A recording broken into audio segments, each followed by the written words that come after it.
So this video is going to go through some of the iXL sections that are assigned to you in Algebra 2 that deal with transformations. You want to make sure that you are in the correct section for this. So you want to make sure that you are in the Algebra 2.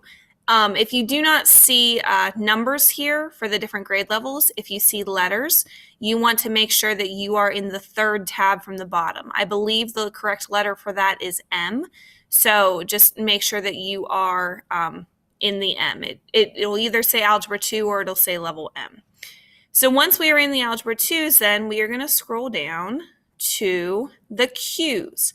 You have these 4 sections assigned to you in Qs. I know you might have seen some other sections that were starred. Those are from my other classes because I am signed in as myself on this. So all of the sections that I've assigned to all of my classes will be showing up for you here. So the first one we're going to look at is Q1, which are function transformation rules. So these are all set up with general function rules, rather than an actual parent function for a quadratic or for an absolute value. And linear does come into play here as well. So this first one, it says, what does the transformation f of x to f of x minus 2 do to the graph of f of x? Well, you want to look and see where the number is. The number is on the inside being subtracted from the x value. If you recall from the notes that we did on this section, any number that is inside the parentheses or inside of an absolute value with a function, that is going to be your h.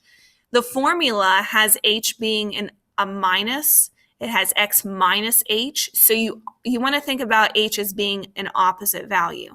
So since I have this minus 2 here, h is actually going to be a positive 2.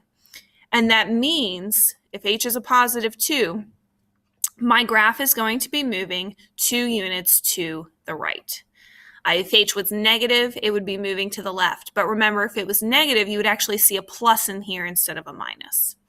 So I'm going to go ahead and submit that.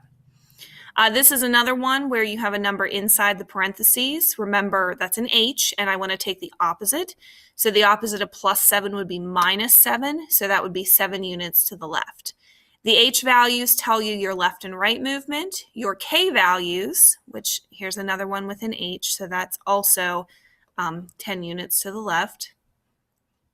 Your k value is going to be what's on the end here. So since I have this minus 7 on the end, k is whatever sign is there. You don't change k to be anything that's opposite.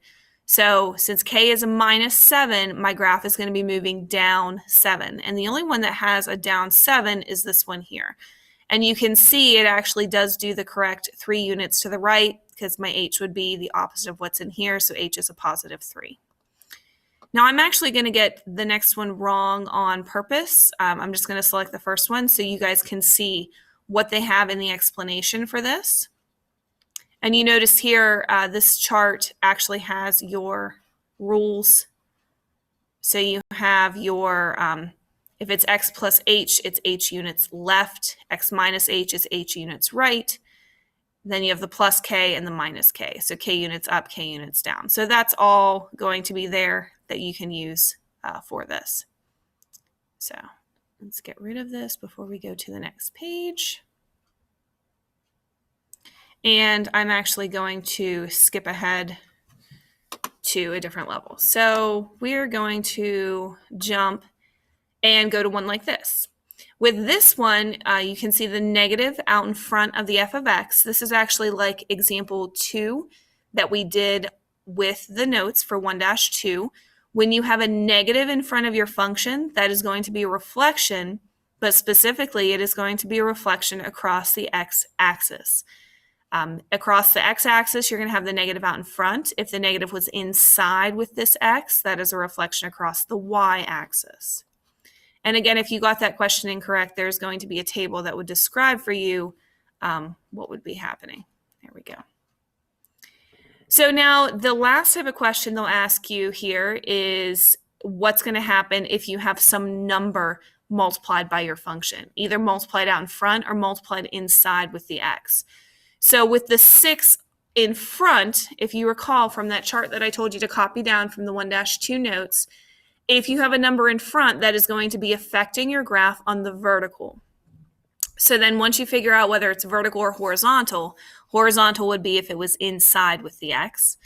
Since it's vertical, I want to look and see what kind of number I have here. Well, this is a whole number. So when you have a whole number in front, that is going to be stretching vertically. If this was a fraction, it would be shrinking it vertically or compressing it vertically. So this is a stretch vertically. This one then puts the number on the inside. Since it's on the inside, I'm going to be between my horizontal options. So it's either going to be a shrink horizontally or a stretch horizontally. And then you have to look at what type of number we have. This is a whole number. So because we have a whole number on the inside, it is going to be shrinking it horizontally, which is the same thing as compressing. If they give us another one like this, this is a reflection. So this is a reflection across the Y. Let's see if they give us another, and that's, of course, not what I'm looking for. There is a very nice chart in here for this. Let's see. 2 left, 6 down. Here we go. So I'm gonna select something incorrect here so we can get this chart. If you were doing any of the dilation questions where they give you a number that's multiplied by your function or a number multiplied inside by x, you're going to get this nice little chart. And actually, this chart throws in the reflection questions with it. So it may be a good idea to copy this down. Notice it does say remember with this. That's a big hint that this is very important. So based on where your A number is and whether it's a fraction or not a fraction, you can actually figure out what your correct answer is supposed to be. So take a moment, maybe pause this video and copy down this chart. This is going to be incredibly helpful as you move through some of the rest of these questions.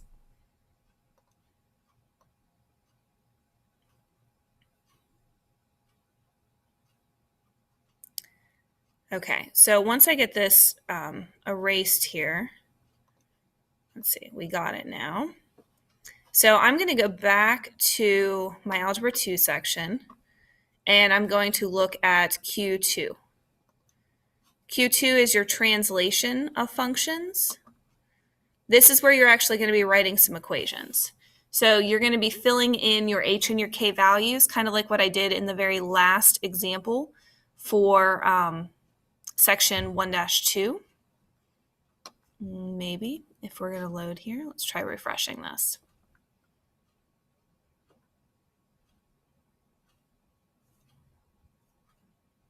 Here we go. Okay, so this graph is a translation of this function, and we need to write the function rule. Now, they actually tell you down here what format you want it to be in. So you have A and then absolute value, x minus h, close your absolute value, and then plus k.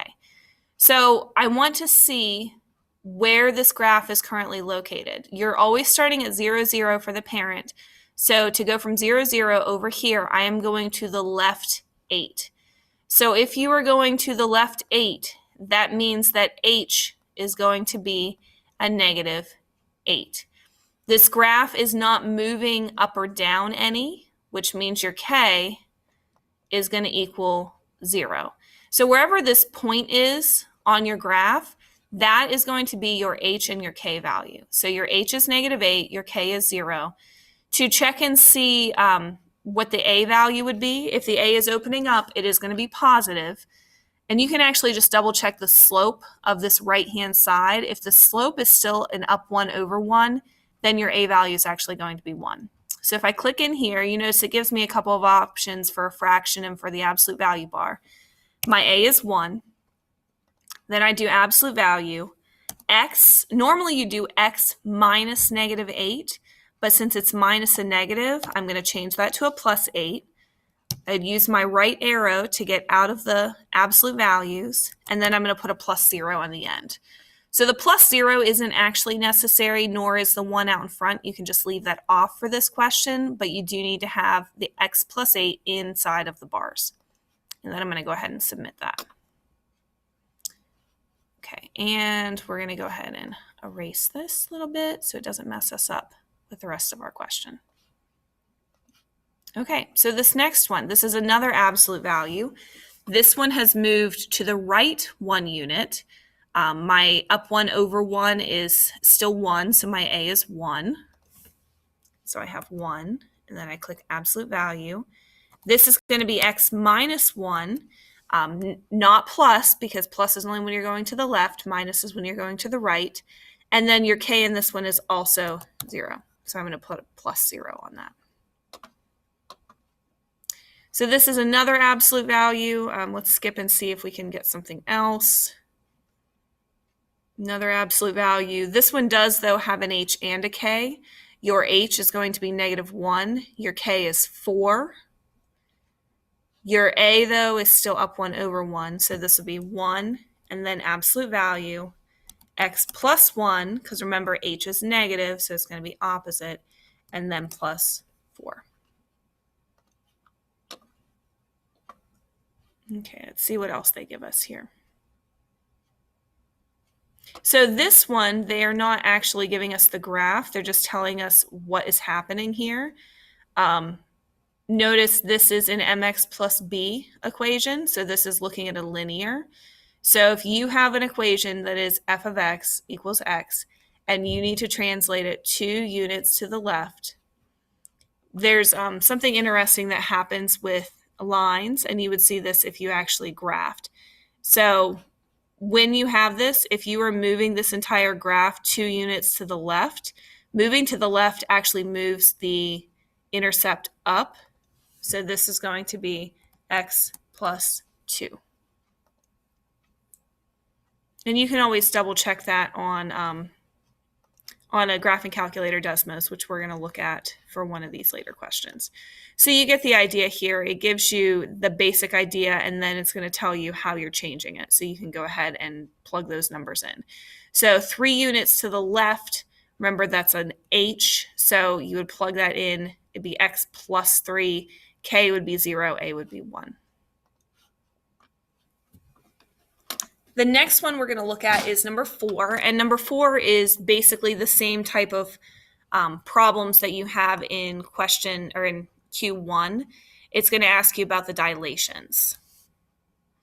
So you notice here what transformation, what turns this into that. The 7 is out in front.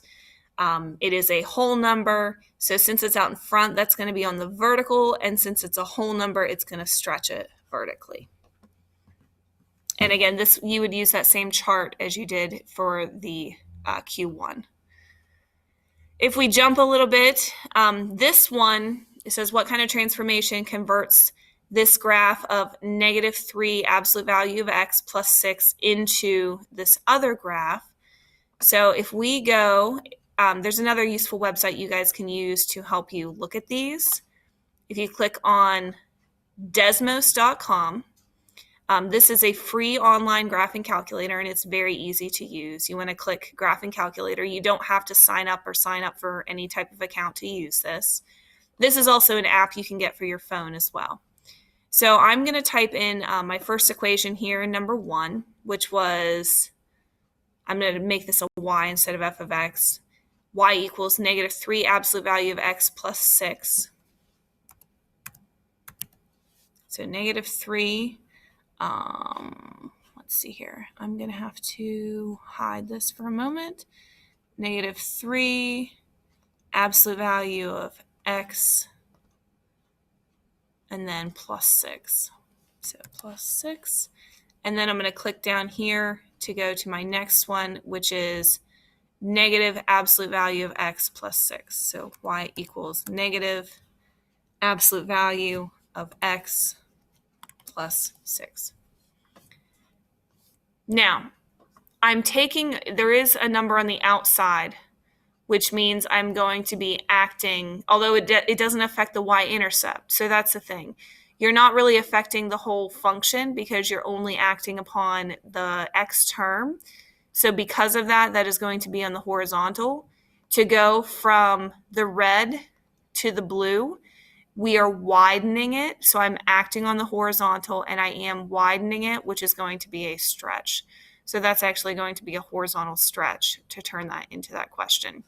You have to be really careful with these types of questions because If the y-intercept changes the same as the number out in front, it's going to be on the vertical, but if only the number out in front changes, it's going to be on the horizontal. So just pay attention to that while you're going through. Those don't happen until the later sections, though. Okay. Let's try this one more time. The last one is describe the function transformations. So this is going to be another one that it's going to be very useful to use Desmos for. So we're going to say, how does one compare to the other? So I have this 10 and then parenthesis x minus 6 squared minus 7, and I'm changing it into this graph. The only thing that is changing is going from the minus 7 to the minus 8. Everything else is identical. So to go from minus 7 to minus 8, you are moving down 1 unit. And again, you could always type that into Desmos. You can just click X to get rid of these, and that would allow you to double check your work for that. This one, notice the -5's out in front are the same, the -5's at the end are the same, but I'm going from a +7, which is left 7, to a +2, which is right 2. So if you think about a number line with this, if you're going from over 7 on the left to 2, you actually have to go right 5 units to get back. So right 5 units is going to put you at the correct answer. So I hope this was useful. Again, you do have this desmos.com that you can use to help you with your graphs. Click on the keyboard at the bottom, and that'll bring up any of the things that you need, like the squares or the parentheses or anything else to graph those. And please let me know if you have any questions.